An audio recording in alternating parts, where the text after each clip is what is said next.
Shri Venkateswara gold తాకట్టులో ఉన్న మీ బంగారాన్ని విడిపించి కొనబడును.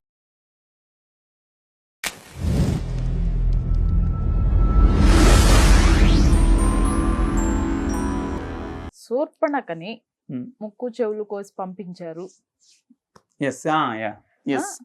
అనేది ఇక్కడ ఎలా తీసుకోవాలి అంటే ఒక మనిషి తన అభిప్రాయాన్ని చెప్తే తన పైన దాడి చేసినట్లుగా అనుకోవాలా? ఇది ధర్మబద్ధంగా ఉందా? మీకు రాముడు బాలుడుగా ఉన్నప్పుడు విశ్వామిత్రుడు వచ్చి రాముని తీసుకెళ్తాడు, నా యజ్ఞ యాగాదుల్ని నాశనం చేస్తున్నారు రాక్షసుల్ని.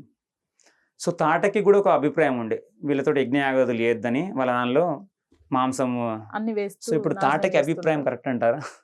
నా అభిప్రాయం ప్రకారం యజ్ఞాలు జరగద్దు, ఎదుటోనే డిస్టర్బ్ చేయాలి, వాడిని నాశనం చేయాలని చెప్పేసి కోరుకున్నది.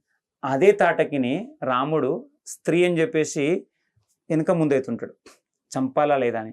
విశ్వామిత్రుడు చెప్తాడు, నువ్వు అక్కడ స్త్రీని చూడకు నాయన, రాక్షసిని చూడు, వాళ్ళు చేస్తున్నటువంటి దారుణాలు చూడు, ఏం ఆలోచించినా కొట్టేసి అని చెప్తాడు. ఒకటే ఒక బాణంతో తాటకిని కొట్టేస్తాడు.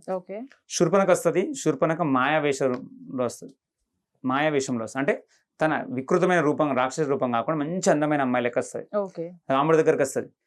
హీ స్పోక్ వెరీ వెల్, చాలా అద్భుతంగా మాట్లాడతాడు, అమ్మ అని సంబోధిస్తాడు. తల్లి నాకు నిన్ను చూస్తే ఎంత వల్గర్గా మాట్లాడుతుంటే శూర్పణఖ, నిన్ను చూస్తే నాకు చాలా కామం వస్తుంది. ఈ కామం గురించి మాట్లాడుతుంటది, వేరే విషయాలు ఏముండే, నువ్వు నాతో రా, మంచి ఇద్దరం కలిసి అడవులలో తిరుగుతూ ఎంజాయ్ చేస్తాను లైఫ్ అని చెప్తుంటాడు. అమ్మ అమ్మ అని సంబోధిస్తూ, కా తల్లి నాకు ఆల్రెడీ పెళ్ళి అయిపోయింది అని చెప్పేసి ఒక చిన్న చమత్కారం కొంది.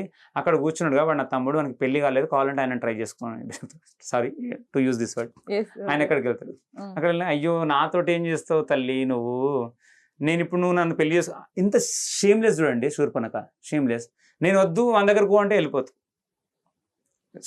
రాముని గురించి వచ్చింది, నాకు పెళ్ళి అయిపోయింది, నాకన్నా మంచిగా మోస్ట్ ఎలిజిబుల్ బ్యాచులర్ అక్కడ ఉన్నాడు, వెళ్ళిపో అంటే అక్కడికి వెళ్ళిపోతుంది. అదేంది, కనీసం అక్కడ నిజాయితీ ఉండాలి కదా, లేదు లేదు నాకు నువ్వే కావాలని అనట్లేదు, దరిద్రంగా అక్కడికి వెళ్తుంది, లక్ష్మణ్ దగ్గరికి వెళ్తుంది. అప్పుడు ఏమంటాడు, నేను అన్నకు తమ్ముడిని, నేను బంటుగా వచ్చిన, పనులు లెక్క వచ్చిన, ఇప్పుడు నన్ను చేసుకున్నాను అనుకో, నేను మగ పని మనిషి అవుతాను, ఆడ పని మనిషి అవుతాను, అంతే తప్ప పెద్ద ఏం లేదు, నువ్వు అక్కడికి వెళ్ళిపో అంటాడు. అట్లా ఇద్దరిని పంపిస్తాడు. ఎందుకు అంటే ఈమెలో కామం తగ్గిద్దామని చెప్పేసి. సో చివరికి విపరీతమైన కోపం వచ్చేస్తుంది శూర్పణఖకు.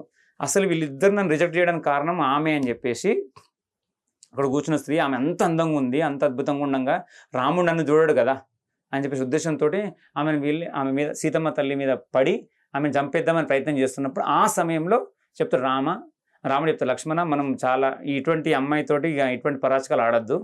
సో ఈమెకు ముక్కు చెవులు, ఈమె తన అందాన్ని చూసి బాగా, అంటే ఈ ముక్కు చెవులు ఎందుకు ఒకసారి చెప్తాను, ఏదైనా సరే ఈరోజు మిమ్మల్ని చూసినప్పుడు ఓకేనా, మీరు అందవికారంగా ఉన్నారనుకోండి, ఎవరికి నా మీద మనసు రాదు అని చెప్పేసి అనిపిస్తుంటుంది కదా, ప్రతిసారి అద్దంలో చూసుకున్నప్పుడు నీకు ముక్కు చెవులే అనుకోండి, నీలో ఉన్న కామకోరికలు కూడా మొత్తం తగ్గిపోతుంటాయి. ఆ ఉద్దేశంతో ముక్కు చెవులు కోసి మాత్రమే పంపిస్తారు తప్ప చంపరు.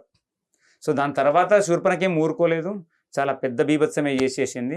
ఇంకా అది చరిత్ర. సో అంటే ఫస్ట్ సీతమ్మ వారి పైన ఈవిడ అటాక్ చేసింది. చేశాను. సో ఊరికనే ముక్కు చెవులు ఇట్లా కూర్చో అమ్మ, నేను కటింగ్ చేసి పంపిస్తా, లేకపోతే మీకు ఫేషియల్ చేపించి పంపిస్తాను కాదు. సో అట్లా సీత మీద దాడి చేస్తున్నప్పుడు మాత్రమే వాళ్ళు ప్రతిస్పందించారు తప్ప అట్లా చేయలేదు.